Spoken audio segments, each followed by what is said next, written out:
Okay, there we go. Recording. Hi, everybody. I can't Now, just see Karen. my face. Now, Karen can say who's here, and we can all stare at each other. Well, we've got Rachel, Bruce, Beth, we've got Alyssa, Lauren, Mallory. Yeah, that's all who I can see. I see other people in the And participant box. Christine is yeah, here, and Naomi's here. I'm and glad. Mike, where's your picture? Where are What's my? you? I don't know. I see me. No, I'm not seeing Mike. I'm looking where I can see all the Good. participants. I don't need to be seen. Wait till you see me. It's going to be a huge disappointment. Yeah, I can't see Mike Hey, either. this is the only Zoom meeting I'm in. Be impressed that I even put mascara on for you all. Oh boy, here we are, May 18th. Here we are. I don't have any planned questions for today, so this really is about as loose as it's going to be for just conversation. I have our standard kind of pre-slide slides that tells us who's here and participate in the chat and use the shared Google Doc, which is bit.ly/remote access for all. Don't forget about the AT-Chat website, atchat.info. I'm just burning through all these slides so we can sit and chat. You still have time if you're listening to this today or you watched the recording before Wednesday. Wednesday is the virtual AT Expo happening for New Hampshire. A handful of people on this call now are going to be presenting. We have like over 400 people signed up. There's over 40 different sessions, national presenters, local presenters, vendor sessions. It's going to be pretty great. And you can sign up for the free registration at bit.ly/ATExpo520. And that's Yeah, Mike, it's really great what you were able to pull together for that, and that it is free professional development. That's awesome. yeah, and we'll see how people like those little chunks of 25-minute sessions. I don't know how that can go. Super excited as a presenter. I'm like, all right, 25, I mean, sometimes it's hard because you're used to doing an hour or whatever, Yeah. but 25, you just got to pick out what's the most important things you want to say. I love it. Yeah, I kind of like it too. I think it's interesting. It forces you as a presenter. I know I'm notorious for this. I present like it's comparable to a bucket of water. I will fill whatever space you give me. It doesn't matter. But I like the idea of shorter and just kind of really just kind of boiling it down. I agree, Beth. I think it's cool. Yeah. So I feel like people could carve out 25 minutes of their day to go to something where they maybe can't carve out an hour. I also feel like there is the reality of Zoom fatigue, and I love the idea that 25 minutes might be what somebody has the visual attention span for, or you know, an hour is a lot sometimes. An hour is a lot. Yeah, it's about bandwidth, right? I only got so much I can give for any given thing. And so that hopefully will feel pretty good. And as you can see, this might be the last week that the little grid is on the wall because if the event's Wednesday, I might take it down. Or I might leave it up because I like looking at it. It's kind of fun. Um, Why can't I see you? I don't know. I see you now, Mike. I don't know what great. happened. I see you now. I Karen, just had aren't to you scroll up. excited? Who am I Tiffany gonna asked, will the see? Who am I gonna presentations be see? archived? They will. We're going to ask all the speakers to record themselves, and then we will connect the links to the recordings to the online schedule. So each of the sessions, here I'll pop over for a second, free plug. Each of the sessions here's the online schedule, and so you'll be able to see who's presenting what. And then each session will have its own crowdsourced notes page, and then we'll also drop a link in there for the recordings when we're done. So everything will live on that same document. I need to make sure I'm recording mine then. Yes, I just sent all the presenters a reminder today. Yeah. Like, hey, make sure you record. Yeah, Yeah, definitely. I sent you mine's. I'm gonna do games. Okay. Use your post-it notes to your advantage, Beth. This is what's on the bottom of my monitor for almost every session I do. It says start record.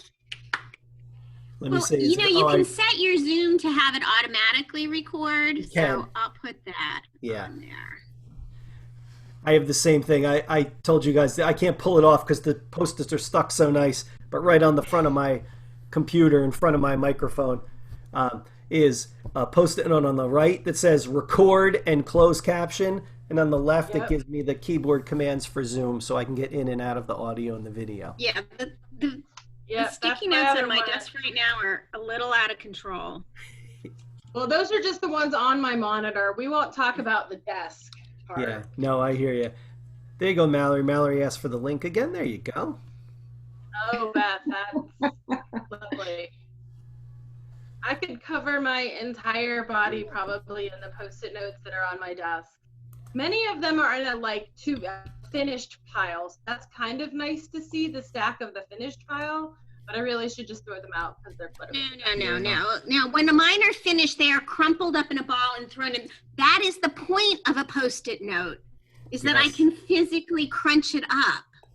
See, I've got the pile of the finished that if I tried to put them in my trash can, I'd probably just make a mess because it's on the other side of the room. Yeah, I've never made my way to a finished pile of Post-it notes because I want to destroy them every time I finish one. Right. And since we're speaking about executive function supports for us right now, I've gone to index cards because they were from the dollar store, and my daughter got me a whole pack of them. And so now, since I'm not going anywhere, they're just all on index cards sitting on my desk now. And then every card has... My brother works for 3M, so... Oh, so you have to do that. I have a source. Yeah, I have no source. My source is called Dollar Tree. And when you get 200 for $1, that sounds like a pretty good source. It's all right. It took me 3 years of my kids being in college for me to make the connection that 3M also makes all of the command strips. Mm-hmm. I mean, you could have been giving me that all this time. Command strips, way to go. I like it. Yeah, Tiffany says she's been using Trello. I use Trello for another project, and I like it. I just haven't jumped quickly into it. If I'm doing curated things to read up on, I dump them in Wakelet, and I just haven't jumped to Trello for that. I just feel like it's another tool, and I just can't. Talk about bandwidth. I just can't add another tool in the mix when I already have Bigfoot doing that for me. I have. I've been trying to use Notability, and I just I went back to my old ways. Yeah, I have Trello. I live on my Notability, but my Trello has become my visual board because then no matter what device I have in my hand, when someone asks me a question, I can go and steal it and send it to them. I like the Trello chunks it too. The need to do, already done, and something else. Well, I can't think of the columns, but it puts. Well, and I even have one that's just. I have it broken down to where I have one that's just my AT, different links and everything. And I was listening this morning to last week's thing, and everyone was talking about trying to do online executive function, and you guys started having a conversation about formatting their files and everything. Landmark had a post in end of April about how they use their terminology to coordinate all of their files so that the kids know exactly where it is and everything. And that was a great blog, and I have it as one of my AT things that I share now. Oh, that's interesting. Will you drop it in the chat? Yeah. I will go to my Trello and drop it in. Thank you, Tiffany. Yeah, that was good. Karen beat me to it because that sounds interesting. Yeah, that idea of naming conventions and how we go about keeping somebody organized. I'm trying to get better. I'm very horrible at it. I'm also horrible at it. So that's why I take any resource I can. And I've used Asana a little bit, ASANA. It's very similar to Trello in that picture of when I have a major work project, I'll use it to do that. In progress, still needs to have approval, or all the little pieces I can chunk out, which is nice because it's harder to do that with Post-it notes. Yeah. It's harder to move them around. I don't have a big board like Mike does that I could make, my project board. So I have used Asana for that too. I haven't used it during any of this distance learning time. I'm not sure why, but. You have a big project board, Elisa. I'm seeing it right behind you. Just pull some of that stuff off the wall. And make a big well, my nephew would be very, very sad if I pulled his painting off the wall. I think you go. go how I did. Put it behind your door so that when the door is open, you kind of cover most of it. Yeah, I could see that. I could see that. Yes, he actually asked. He saw me I actually did a practice teletherapy session with him when I was building my tutorials. And he asked why his picture didn't have more screen time because it was on this wall over here. So the aunt had to make some adjustments to the layout of the office so that the nephew was happy. Yeah, that's fair. That's fair. Got no problem with that. Yeah. So what else is up with everybody? Anybody have something they want to chat about? I just had a thought. I mean, I think we're at a point now where some school districts are actually like in their last week or so of school. And then I know where I am in Maryland, there's a whole nother month. And then there's all these questions about summer. So what are people hearing as they're going into the end of the school year and summer, and thoughts for next year? This is first week of summer here in Oklahoma. And some schools have gone ahead and started ESY this week and will be done with ESY before middle of June. And we're not starting until August. Some schools are going ahead and waiting to start ESY in June, but some of them, they'll be done by, I have one district that I work with, and they'll be done by June 10th with even their ESY. So how do they justify, like, because isn't that then like the whole point of ESY is to stop regression? I don't know, that's a little strange. Because there'll be still a big gap. And our state's been coming out with stuff for next year, and they're asking them to come up with like 4 different calendars for next year, which is crazy. And the one thing that bothers me is that in the documentation it says our district's required to provide technology, and the answer was no. Wow. Especially for you, Tiffany, because you're in such a internet desert. I mean, from our conversations we've had in the past. I just don't know how you provide such equal access by sending a paper packet home. Yeah. Well, you don't. Yeah. Wow. We still have 4 more weeks of our regular school year. Never mind. Yeah, we do too. Extended ESY. We actually have more than 4. I think it might be 5 or 6. Some districts, it's even the second week of summer. Some districts last week was their first week of summer. Wow. When did you start? We start. School starts. Ooh, I got a plane going over me. School starts the middle of August for the most of our districts. Okay.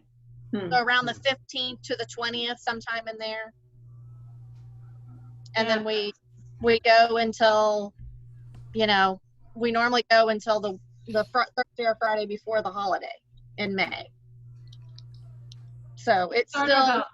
We started about the same time, but we finished. Our last day of school hasn't changed. It's the Friday of Memorial Day week. So we are off Monday. We go Tuesday through Friday, and then we finish Friday, have like 2 days of post planning, and then jump into ESY. Wow. Yeah. Well, and we had this all hit during our spring break. Then we had 2 weeks off before we even started distance learning. So our kids had 3 weeks of no learning, back on for 4, maybe 5, depending on the district. And then we're back. Wow. To nothing. So what are you hearing and from it's family? No new learning during this time. Wow. It was only review time.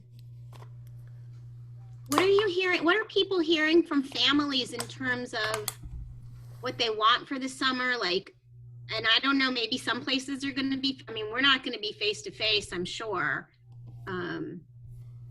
We're seeing way less parents from the related services side wanting, teletherapy based speech, OTPT. We found even last week, a lot of our parents are like, can we just be done? They've just been juggling too much. And we went pretty much, they probably had 2 weeks break of services in terms of OTPT speech. So I kind of put that in our therapists and our parents' hands and said, you guys figure out what works for you guys. Yeah. And then we have a lot less kids who are whose parents want even summer school services to begin with, because they're going to be virtual and because it's very likely going to be a different teacher virtually. And that's a lot of shift for our kids. And so I have a feeling our numbers are just going to be down over across the board, both kids wanting curriculum supports and then kids wanting therapy. Yeah, we're definitely in the same boat. This is my last week of school is this week, and my daughter ended last week in one of the districts. They're all different, and they go back at the end of July and beginning of August. But we have lots of parents that are just like, I can't juggle this, and I'm so done.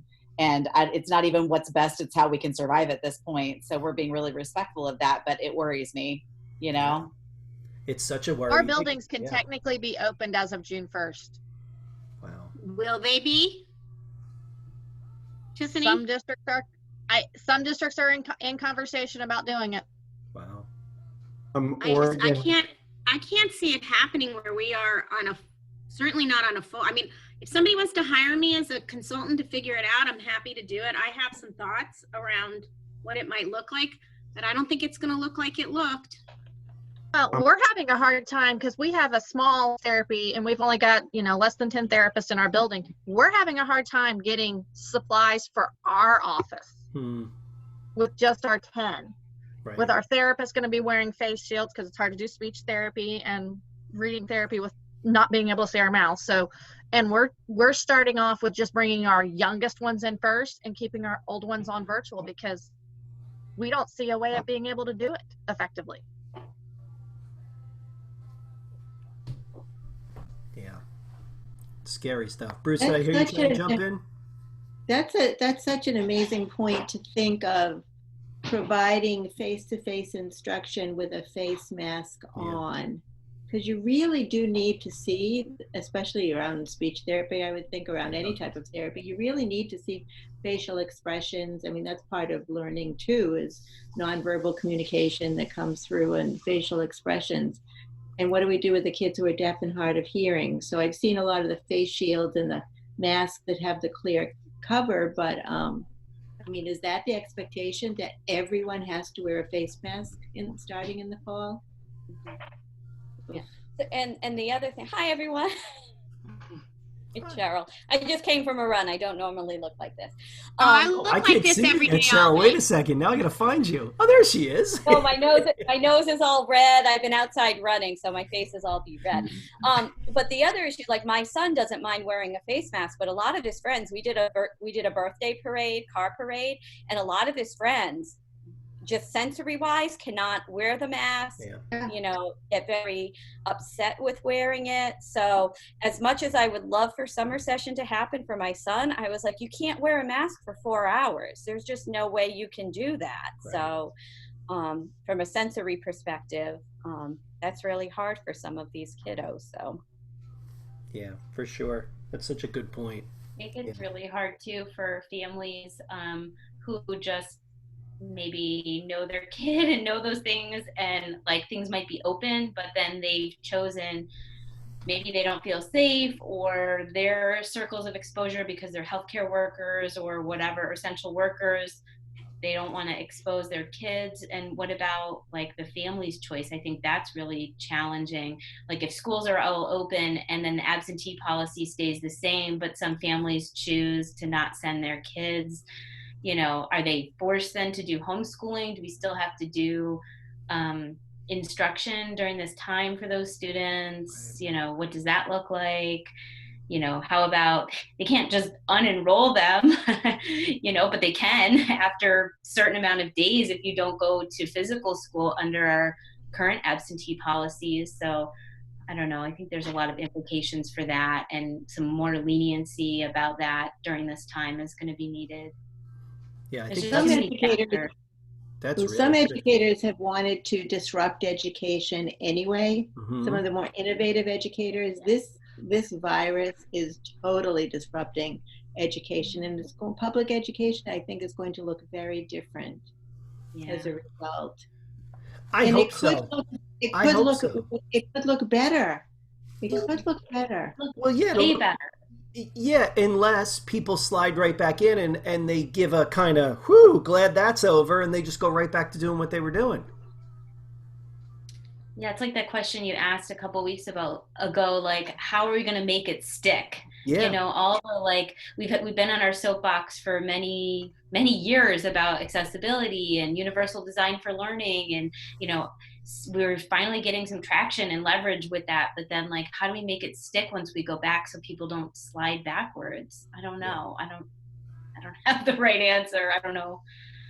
Yeah. I don't have the answer Hopefully either. it's trying to collate, like, the motivation and, like, seeing the students who were non-responders, you know, are responding, or we're getting more out of those students, or they're just seeing the benefits, but I don't really know.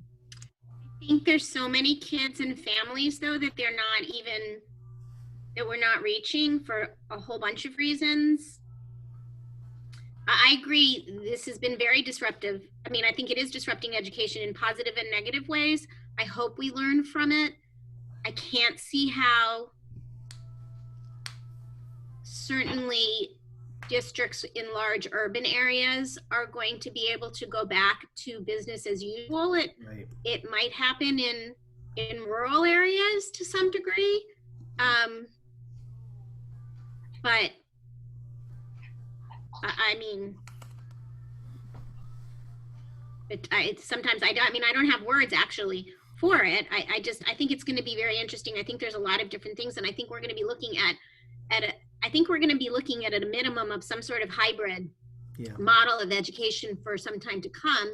And this has really forced people to look at all of the inequity out there, and whether it is inequity due to access as far as access for individuals with disabilities, whether it's inequity due to access because of socioeconomic, or whether it's due to inequities due to access because of lack of internet infrastructure, you know, regardless of socioeconomics. Yeah, I think it's interesting. We ended our conversation in our district about equity, because before, equity was not including accessibility and all that. And so I'm like, you know, we need accessibility from, like, when we look at how our leaders are structured in our department or in our division, you know, we have leaders in, you know, teaching and learning, we have in technology, we have in HR, so we have these assistant superintendents in each area.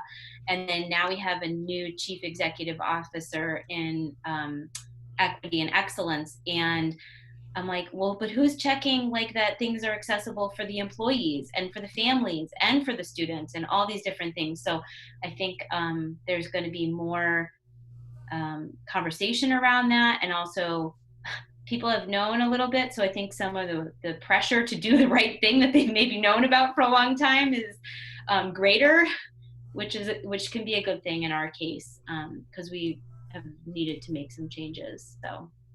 Yeah, I think it's a good thing. I think it's interesting what Tiffany said about schools preparing 4 different versions of what school looks like. Which gives you a sense of how unsure people are. And to go to Karen's point, I think some of those, I would imagine a district coming up with 4 different plans of what school looks like. Some of those will be disruptive to the norm, but I got to feel like one of them is going to be the norm. It's going to be back to day one of school. But I'm curious what those others look like, and who's helping to kind of frame that conversation, to do those things that Lauren mentioned, like making sure accessibility is high up there, access to technology, and all those other pieces. It's really interesting. Yeah, so one of our public school options already is called Alachua eSchool. It's basically virtual school. We provide through 3 different vendors. Like, we have courses we teach in-house, we have a couple that we contract out, and we are anticipating the enrollment in eSchool to balloon, so that it is all already online, it's already set up, it is fairly accessible based on some of the platforms. I mean, I have a kid who took courses, who's an eye gaze user, who took courses in eSchool and did well with them. But a lot of them are very video based, and I expect that our numbers across the board are going to rise, whether that's a kid who has an IEP or not, that eSchool, both elementary and high school, secondary, is going to be probably a route that a bunch of parents choose, because the curriculum is a little more structured and set up for online learning, obviously, because it's an online platform, versus the let's take an in-classroom curriculum and make it virtual. If that makes sense. Yeah. Yeah. Interesting. And Bruce had two really good comments that I've already seen happen. The idea that there's going to be a lot less money available, and then they're going to be programs are going to be fighting for the available funds. I mean, I know personally, I've already had. I don't think Jen's on the call. Jen Savage and I had is the key word. Had a contract with the state of Massachusetts to do a PD event for the whole year, and we got a letter a few weeks ago saying they were gonna cancel that contract because they needed that money for something else. And I think we're going to see that a lot. I think that's going to be something that we're going to deal with. Bruce also said, I expect a weakening of FAPE, especially for students where you can't maintain physical distancing in schools. Yeah, I think it's really going to be interesting how this moves forward. Good points, Bruce. We're going to have to really be on our toes and find effective ways to advocate for the kids that need services and creative solutions that don't involve additional funds, additional equipment. I mean, we've done that to some extent, but it's no longer going to be, you can go to a SPED director and say, well, we need a larger iPad for the student with vision issues, because the money's just not going to be there. We're going to have to find other ways to do things. Yeah. It's going to be interesting, and you're right. It is kind of isn't it the irony of it? We've opened people's eyes to assistive tech and how important it is and how valuable it is, and yet there still might not be money to even get that stuff as we think is necessary, and we're still going to have to be creative, figure out unique solutions for someone without having to spend a lot of money. So and I think one of the ways that we're going to drive forward the conversation is that we've never been a one-to-one district. We have had these little pockets of one-to-one, either schools or classrooms or grade levels. And I think this is going to push that conversation for our district into a readiness of, we need to at least be ready and available to be a one-to-one district, even if they're not going to say, okay, we're going to use that during the school system year, which that would be crazy not to, just to have them sit there. But we don't have, we had to order a ton of devices even just to have them provisioned. We took them back from other places. So I'm hoping in our area that kind of forces the conversation forward a little bit. Yeah. About just the availability of devices. And there's a lot, you guys know this, there's a lot we can do if the kid has a device. I can meet a lot of kids' needs with the Chrome extension, with a this, with a that, but if I don't have a physical device for them, that's a barrier for me, for that kid, which I'm hoping that this will help alleviate a little bit, even if there's not this other pocket of funding for other things. Even just having that universally designed technology access, I think will help. I hope it's gonna push the conversation, especially from the equity perspective of yes, we have school A, B, and C where the kids' parents all could afford to have a computer at home for them to use, but that's not the case with half the other schools. So, right.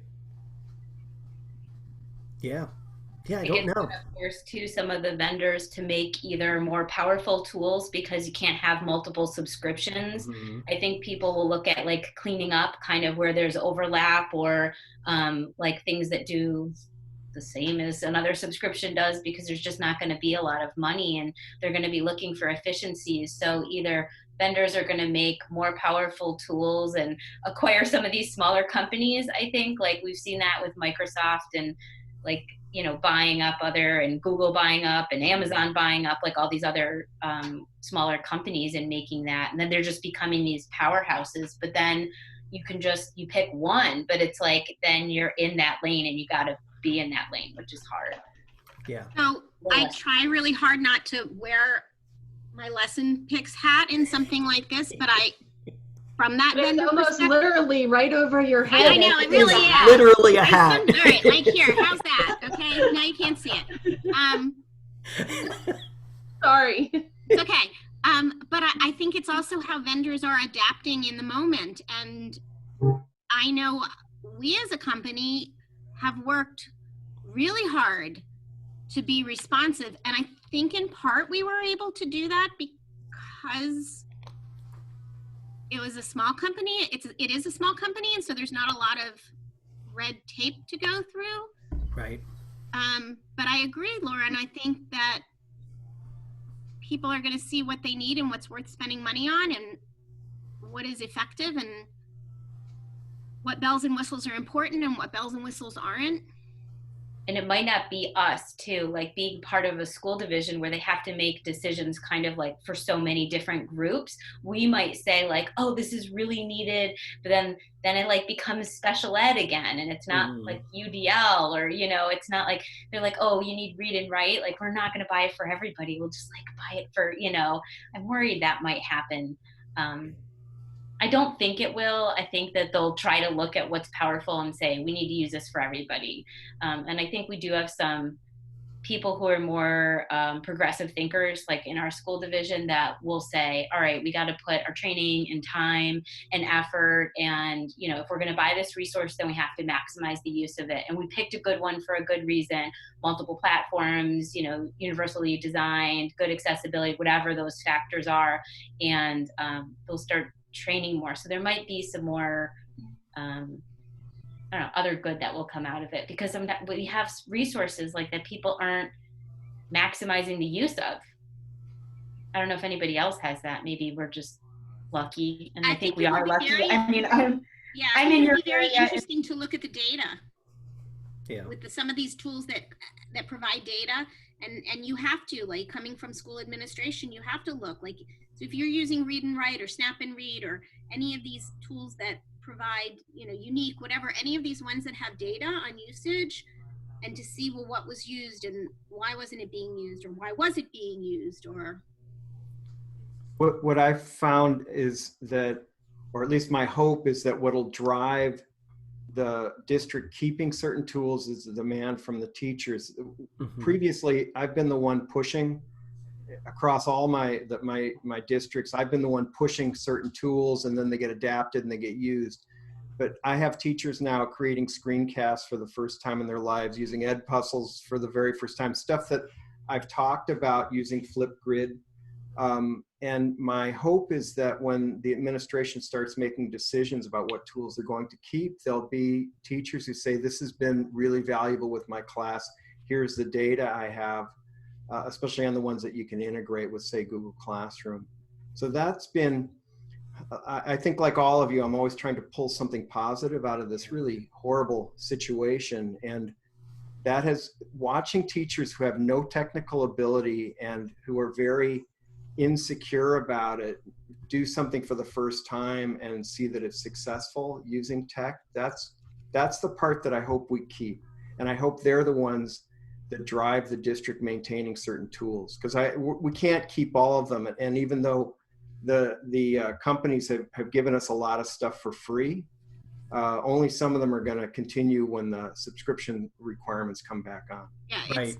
It's not sustainable for a vendor to just give something free No, definitely not. You know, in infinity. Can't. But like anything else, and it goes to Bruce's comment and what Lauren said before, if we're bringing educators along with this process and reminding them about the features of things and what features are you finding helpful, that makes tools more valuable, because you're finding that they are feature rich, that are helping you meet the needs of your students.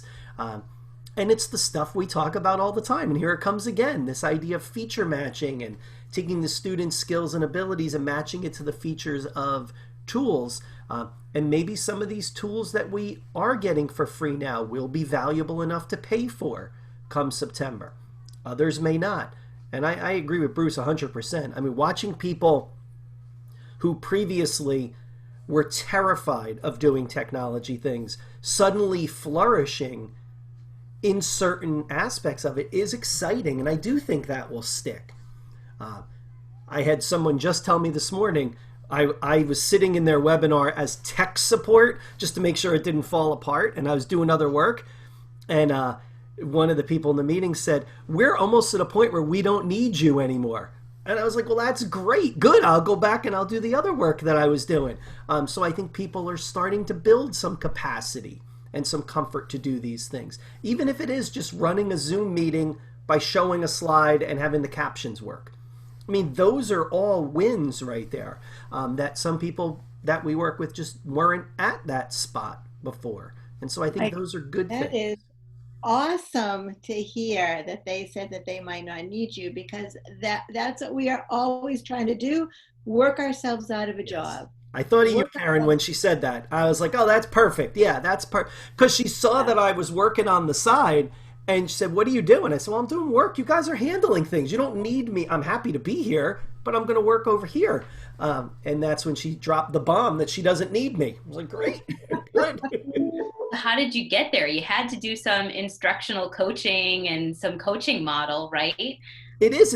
It was just coaching over time. It's interesting because the role, this is for my job at the AT Act, but my AT Act is housed in a nonprofit, a disability nonprofit. And so my department was the only one that was really doing a lot of these virtual things anyway. So when this whole work at home thing started, there was very little ramping up for us. We just kept doing what we were doing. But the rest of our agency was trying to catch up.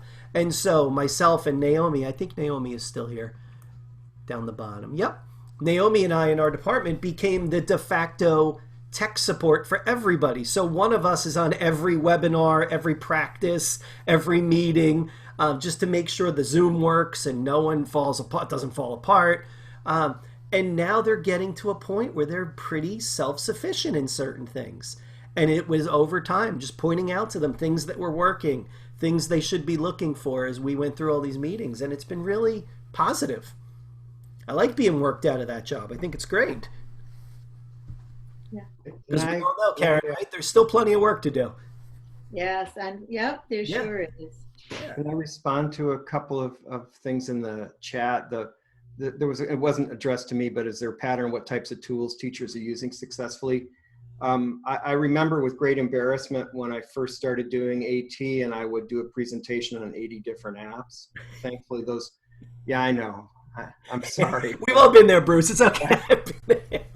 What I look for, and in fact, I see that now in other people that are coming into the field. So I guess maybe that whole thing. Now what I look for is the bare minimum that I can discuss, including apps that people are already familiar with. So when I taught screencasting, I didn't use a separate tool. I showed them how to do it with Zoom. Mm-hmm.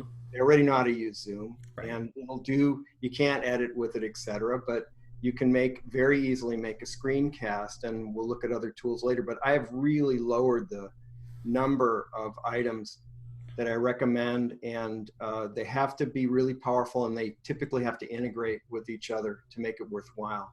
One of the library specialists here just did a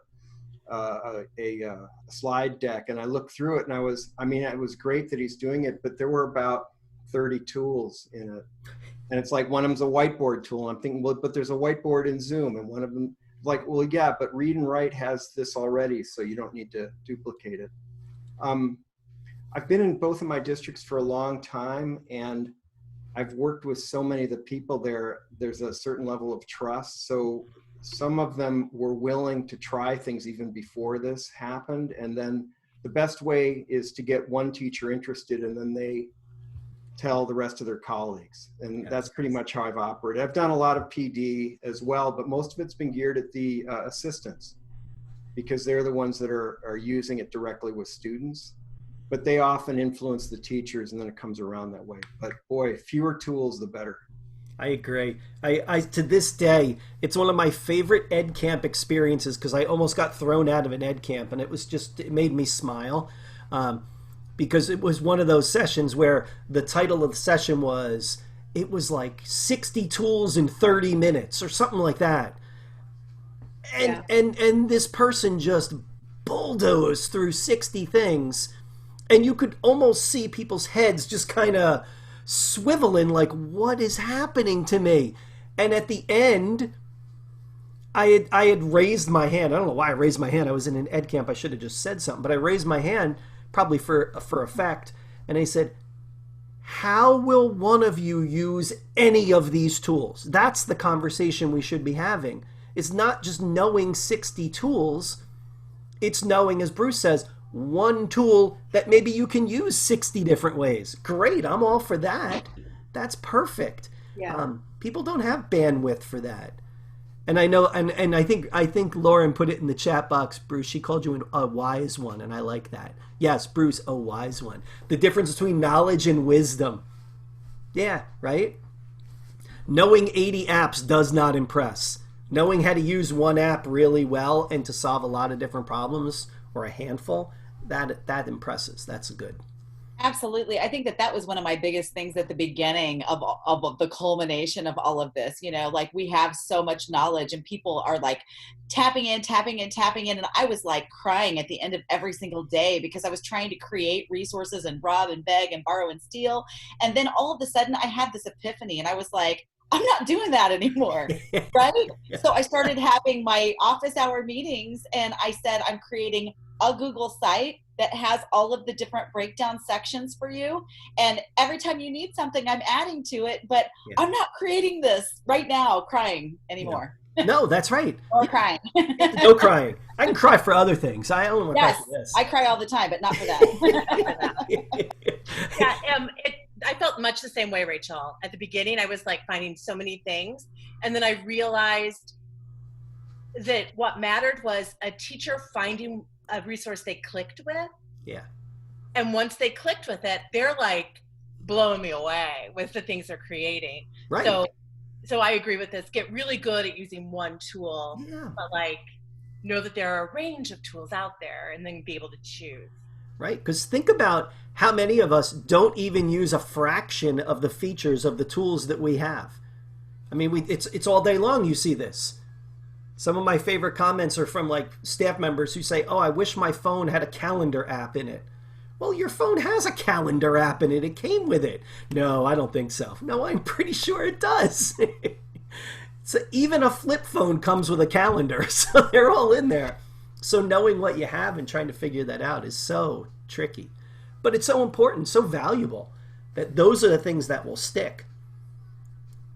And I think it will also make for like a calmer environment when you're just saying like focus on one thing. It's not like the frenzy of I got to learn 100 things and everybody's so much faster than me. And I don't know. I think I work with a whole bunch of type A teachers and SLPs and, you know, that are kind of just doing like, I got to know everything. I'm like, you don't. Just you know, go slow. Yeah. Make it meaningful and people are chilling out now. Yes, exactly. And it's that same kind of panic that people see when they go on Twitter sometimes and they're like, oh, my classroom doesn't run like that. Oh, I must be a horrible teacher. And you just can't do that to yourself. And you just can't. You find the spots that work and you have your successes and go forward. You know. Yeah. And I think as soon as we got them to see like take a breath. Yep. But B, like, let's talk about all the tools you already know, not just the ones you have access to, but what do you already know how to use really well? And yes, we could add a new tool here and there to solve problems, which we have, but being able to kind of package what they could use in ways that they were already familiar with, you know, it's that activating the background knowledge kind of piece of learning for them. Yeah. The same thing applied to my therapist. I kind of had to go, okay, guys, like, this is not, we're just shifting the modality that we're using. Like, we're not shifting what you already know. Like, let's go back, let's find what you already know. What do you do for this activity? Great, let's do it in a different way. So I think they needed that time and I needed that time to help them shift from, yeah, we have a bunch of resources and they're great. And yes, you can have this, or this for free, but what do you already have? And I think that has helped tremendously for people to just feel like they can exhale. Yeah, I use the same methodology I look at when I look at the built-in accessibility features. You use those until you can't use them anymore. Right? They're perfect until they're not. They have a limited feature set and they're great if that's all you need. But if you need one more thing, what's that one more thing you need? And then you go look for something that has that one more thing. But if you don't need anything beyond that, if I open my phone up and I do speak selection and that works for me with the highlighting and the control of the voice, well then great. Your problem's solved. Let's move on to another one. So this idea of, collecting 15 different text-to-speech apps is ridiculous. It's not That's necessary. a kind of culture too. I think we're like, we have a lot of families and they say like, well, what other technologies are out there that we might be using? I'm like, well, is there a problem? Exactly. That's the right question, right? I don't see the need for anything. They said, like, tell me the list of everything that's available. I said, Yep. it doesn't matter what's available. If you Doesn't matter. What is it you need to be able to do? That's what I always say. Well, what do you want your students to be able to Right. do? Or what do you want your child to be able to do? That drives the conversation. Exactly. But I do have a question. Did anyone learn anything new in the past week, or a new feature, or a new anything that you like would love to share with the rest of us? I have to say I'm constantly learning new things, so I'd love to hear from anybody that learned something new that was like super aha moment. I had a tiny one this morning. I was in a meeting. We use Microsoft Team Meets. And so we were in Teams, and there was a queued language transliterator that was on for one of our staff members. And now we can have 9 pictures or whatever or 9 video screens in our Brady Bunch. And so what was happening was more people were sharing their videos, and he kept bumping off. And so there's a way that you can pin him in Teams. So you can pin it so you can stick that video so that video doesn't go away. So that was really important. And actually it was the person who needed it that figured it out.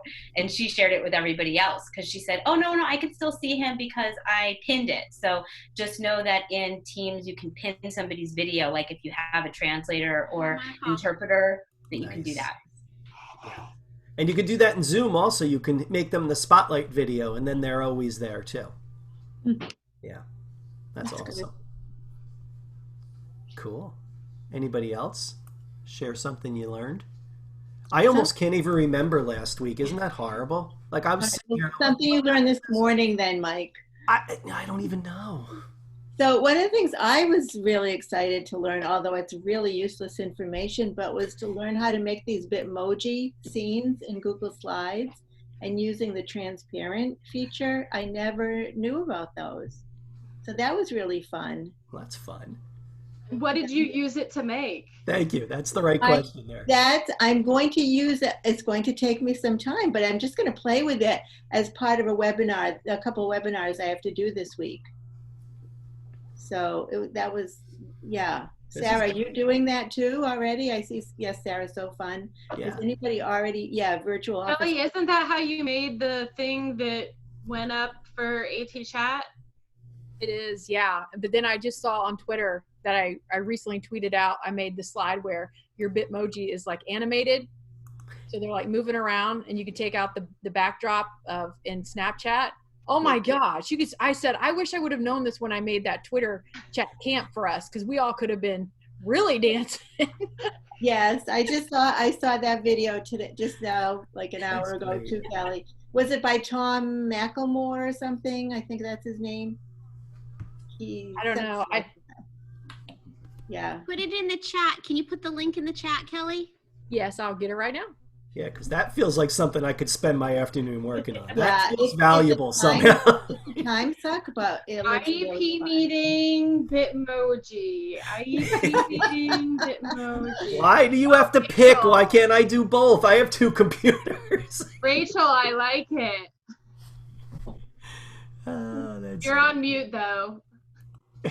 That's actually Kelly, but we have very similar Bitmojis.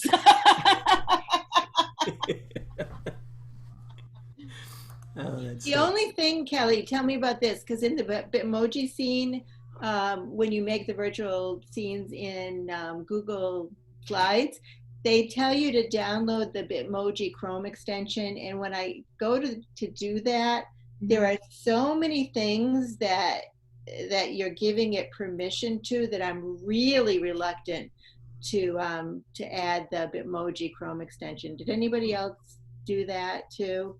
I mean, look at they can change.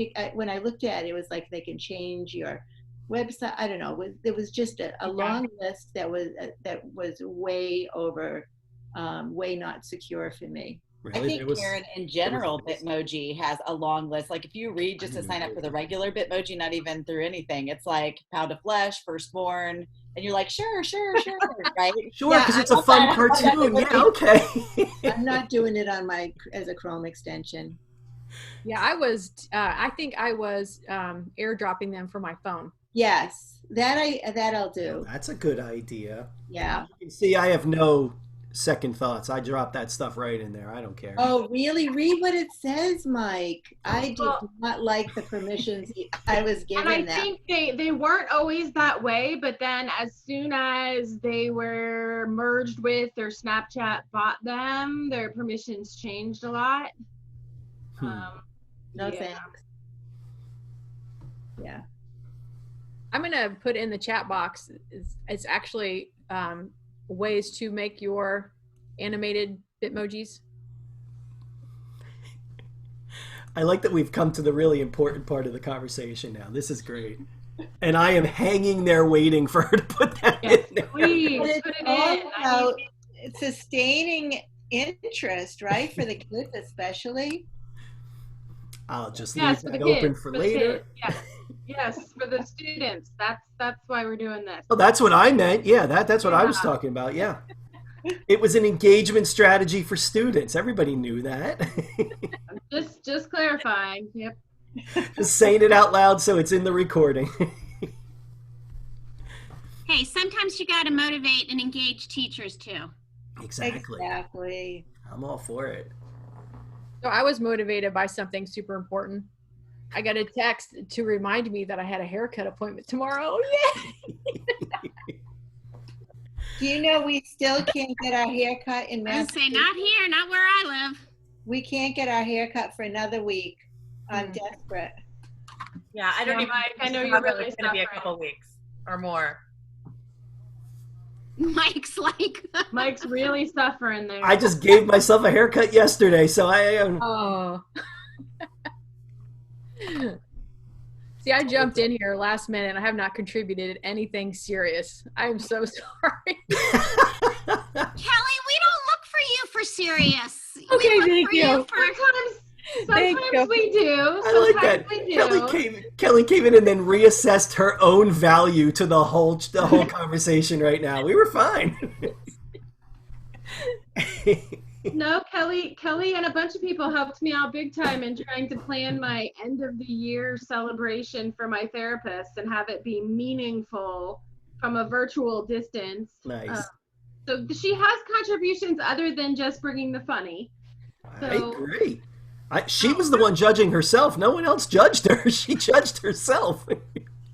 Well, okay. So I judged her a little. I'll be honest. All right. Well, I did too, but I did it quietly, Rachel. I didn't say it out loud. Oh, sorry. I didn't then. Well, I figured since somehow I ended up doing 7 webinars this week.